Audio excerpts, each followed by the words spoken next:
Hi, I'm Tim Roble, and welcome to another episode of Adventure Athlete. Today is May 10th, the start of another build week. So let me show you what I got done last week and the things that I was focusing on. So some of the things that I had focused on were the winch mounts, getting those made, and then getting a ramp all set up. So ramp's done, and how I do that is I have this 40 thousandths aluminum, and I use the 3M VHB, very high bond tape, and I stick the panel on the backside after I sand down all of the paint and grime and everything off of the tube, and then stick the panel on, and then I take silicone and on the inside of the panel, so if this was the panel here, I silicone all of this around, so that's a double deal. And then I take this polystyrene insulation foam that came from Home Depot, and I cut that to fit inside. I get that all down, and I put that in with some liquid nails all around the perimeter, and then I shoot in these self-tappers, although I do pre-drill the holes because it takes a little bit for those to go through 188 tubing. But I got that all affixed. I got a couple coats of Herculiner bed liner on. Everything has turned out really well. This winch is normal operation, and this winch I spooled different and changed the wiring on it. So both of them, when you hit the switch, let's see if we can find a switch here. Here it is. So when you hit the switch, when it says in, the ramp comes up, and when it goes out, the ramp goes out. And so basically I'm going to have two of these switches, and now they're wired in the same direction. Some of the things that I ran into was, although you can hit the buttons at the same time, the winches weren't, because of how they're winding up, they weren't winding at the same rate. So basically what I did is I took the winches and I trimmed, I don't know, maybe even 30 feet. But basically I took enough cable to go from there back to here, and then that's what where I cut the cable at on the winch. And now everything rolls up on a true perfect wind up, I guess is the word I'm looking for it. But the ramp comes up symmetrically. And if it doesn't, it's just a little bump on one side or the other to get the tensions on this. But you know, the ramp is super solid, and I'm estimating this ramp probably weighs in the neighborhood of about 600 pounds. It's pretty heavy, so it's nice to have these winches pull it up versus the adventure truck. I have to push it up manually. I did get all of the mill and the lathe bolted in, and everything is affixed. The vise is there. It's not trammed in, but it's there. Today we're experiencing some heavy dew, some drizzle. So I thought I would do the video. I think my video process is going to be every Monday morning. I'm going to get from the previous work week. For myself, on the weekends, I had planned on doing this process straight, and I get to Saturday and I'm like, man, I am burnt out already. So my productivity has gone down on the weekends, but I'm still looking like I'm working anywhere from 2 to maybe 5 hours a day, just kind of doing tidy up and kind of getting some things sorted out, I guess. I feel I'm making great progress, and I've kind of changed my planner. I write everything down that I'm going to do every day. So now I kind of have this situation worked out. Today's big task is going to be to do this video and get it uploaded, and then I'm doing an apron off the back, and I think I'm going to come out, 12, maybe 18 inches for just a little sunshade, and then on that, I'm going to, inside of this area, there'll be some lights that will shine down for the back. And I'm going to do a pull-up bar set up inside of that. So you can do pull-ups off the deck for me and my wife. Talking about physical fitness, I got a good run in yesterday. I did 2.5 miles. That was the good thing. I've been sacrificing my training sessions and just training out here doing the truck, and I find it's, you know, you can work a 10-12 hour day, but that's not the same as going for a run or doing push-ups or going for a bike ride, something that's actually a cardio type event. I get done on the end of the day, and my days have been between 8 and 10, sometimes 12 hours, not usually 12. I have a specific list. Like today, the list is to do the apron. I imagine I'll be through that around noonish. We'll see. I'm not pushing myself. If that's what all I get through today, that's what it is. I stayed pretty true to last week's ledger and what I was going to accomplish, but in the end, I thought I would be through the window framing and everything. So I'll do the apron today, and then if I get to framing up the inside of the windows and making those work, that'll be the next thing. I did get this piece in, and this is basically something to keep the floor flat while you're in here, and I think this is a good little deal. I mean, you know, it holds me. It's all angle, be solid, so a motorcycle can come back. The wheel can sit on this when we're on the road. So looks like I'm gonna have 3 motorcycles sitting, probably 1, 2, and 3. I haven't decided if this Wilton vise, this big vise, is staying, because I tend to go to this one. I have another one of these in the shop that's a 4-inch version. I might just put that in here and make it so it also bolts down, but I'm thinking about reducing space versus what I use. You know, this can always be used out in the shop.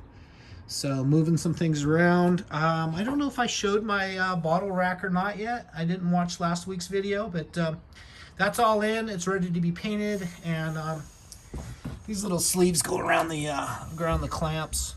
So I'm carrying a 75-25 and a straight argon for, once again, this little Rebel AC/DC TIG and MIG welder with the foot pedal. I'm super stoked on that. That's one that kind of does it all. I'm also super stoked on this Milwaukee little air compressor. It's lightweight, runs off of a battery, and it works really fast. And what I want that for is my mountain bike, I run tubeless, and sometimes to get that bead to seat, you need a volume of air to shoot in and get that to pop onto the wheel. So that's one of the things that I'll use the air compressor for. Think about trying to go back in the week and think. I did get this cool little fixture here for Sharpening Tungsten, and it's a diamond carbide wheel. It came off of Amazon, and it's I don't remember what the name brand is. I want to say it's like a 3-leaf or something, 3 something.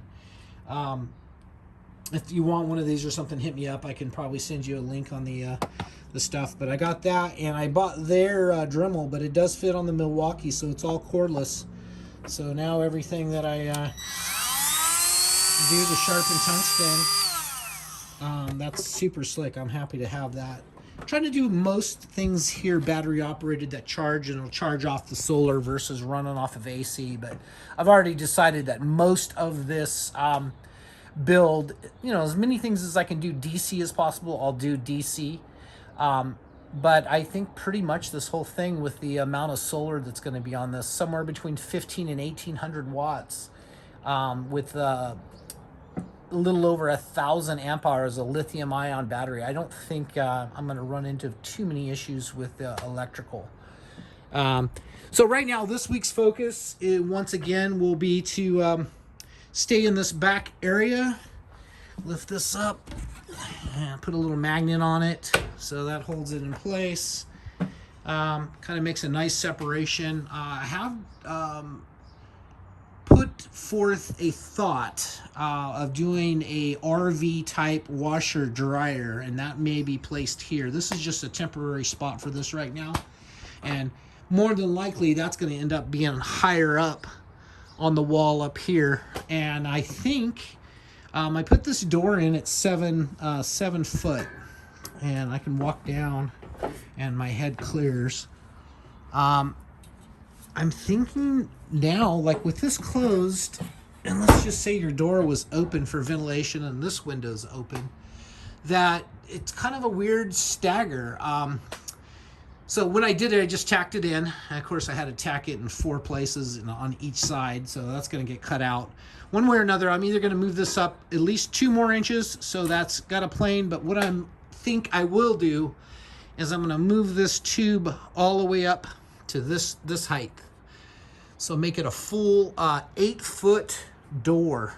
And I'm going to do maybe 4 foot, maybe come up to about this area on the door, and make it a, what do they call that, a Dutch door, and make it, you know, basically where the top can open up and the bottom can stay closed. I think that's what I'm going to do, because I would like airflow, especially in the shop if you're back here welding or just doing anything, working out. You want to keep a cross flow coming. So I think that would be a good deal. So that'll probably end up being around Wednesday or so.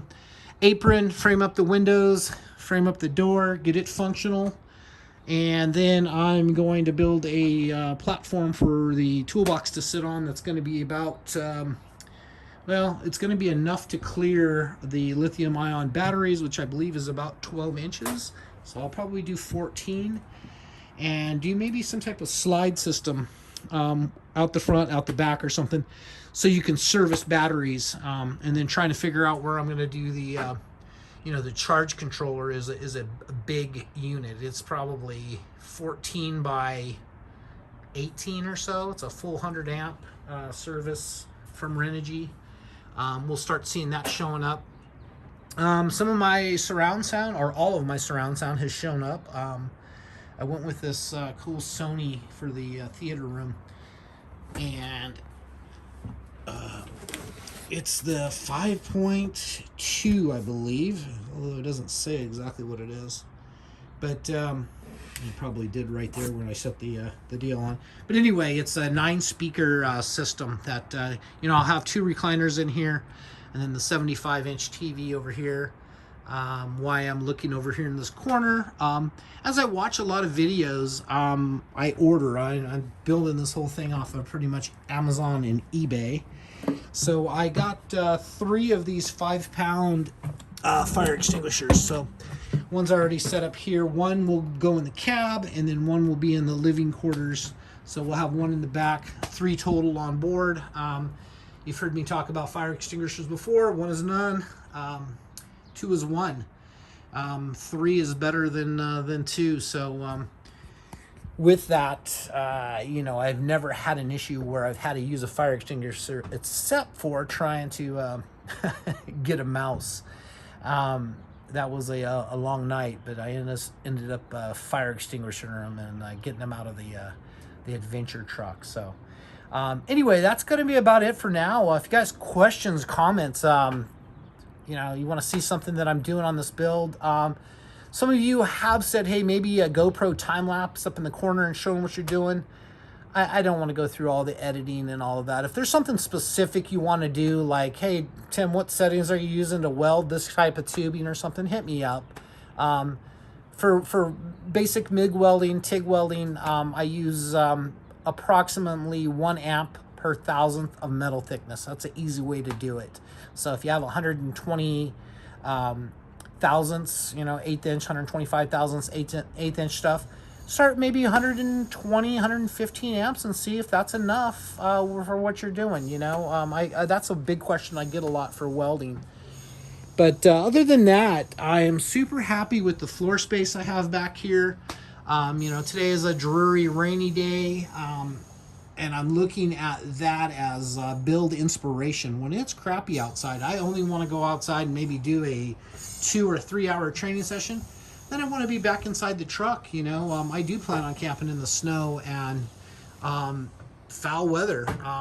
So you want to do your training session, come in, get a nice shower, sit by the wood burning stove, and I can already picture all of this in my mind. So hopefully this is going to be my last week working in this back area. If not, it's not super critical. There's no deadline. I was on like a June 15th-ish deadline to make this operational. Now there's no deadline. It doesn't look like my wife is going to get anything really off in the summer. And if we do, we're going to try to do a Grand Canyon rafting trip, or a rafting trip somewhere, whitewater rafting. So we'll see what happens with that. But as it is right now, I'm super happy. I'm passionate. Like, I'm living the life that I've always wanted to live. And that's the big thing. I'm on a Facebook forum called Attitude of Gratitude. And it's like, what would you do? What were you going to be as a kid? What was your thought process? Were you going to be an astronaut, a president, a cop, a fire guy? What was your thought process on it? I'm like, I thought about it right now. I'm like, wow, I'm actually living the life that I've always wanted to live. I'm not done with this project. I never probably will be done. I'll always be doing something, and that's why there's a shop back here. But I'm looking forward to living the life of, like, what could I actually be if I rode a motorcycle 5 days a week or 3 days a week out, and then the mountain bike, and then trail run. Like, man, I'm just looking forward to this life, and I'm so passionate about this, getting through this build. But I'm not rushing this build. I want to enjoy this process, because that's one of the things on my degree wheel, on my clock in life, or a compass rose, whatever you want to call it. Building, creating, this is passion for me, straight passion, that I'm able to do this, and blessed to be able to do this. And thank you, Mom and Dad, for leaving me some money to do this type of thing. I'm finally living the life that I've always wanted to live. When I was in the Air Force, I always felt like, I'm going to jail for 8 hours today, and I'm going to go put in my time. And now I can go do what I want to do with a little bit of extra money. So I wake up every morning just kind of, slow, but energized on, wow, I get to live my best life. My perfect day is doing this, and then this will transform into perfect days out. So that's going to be it for now. Questions, comments, please hit me up. If you haven't hit like, give me a like, and please subscribe. I got more stuff coming, a lot of product reviews coming in the future. Just doing this truck, I'm kind of recording this process for me and the close people that want to watch this process happen. But got good product reviews. I get anywhere from 1 to maybe as many as 5 people hitting me up weekly now on product reviews. And there's a few that I will do, and there's probably 60-70% of them are a product that I don't believe in. So I won't be doing a product review on that product. I may check it out, and if it works out nice, then I'll do a review on it. I don't like to review things that aren't but if a manufacturer doesn't want to back up, like, hey, I sent this out and it broke, and he's like, well, pound sand and buy another one. It's like, no. I'll do a review on something like that just to warn you guys of not what to get. But kind of getting off the page a little bit. Thank you guys for watching. You guys, the community out here, your comments, they keep me going, keep me inspired, and keep me pushing. So thank you guys so much for watching. I'm Tim Roble, and I'll catch you here next time.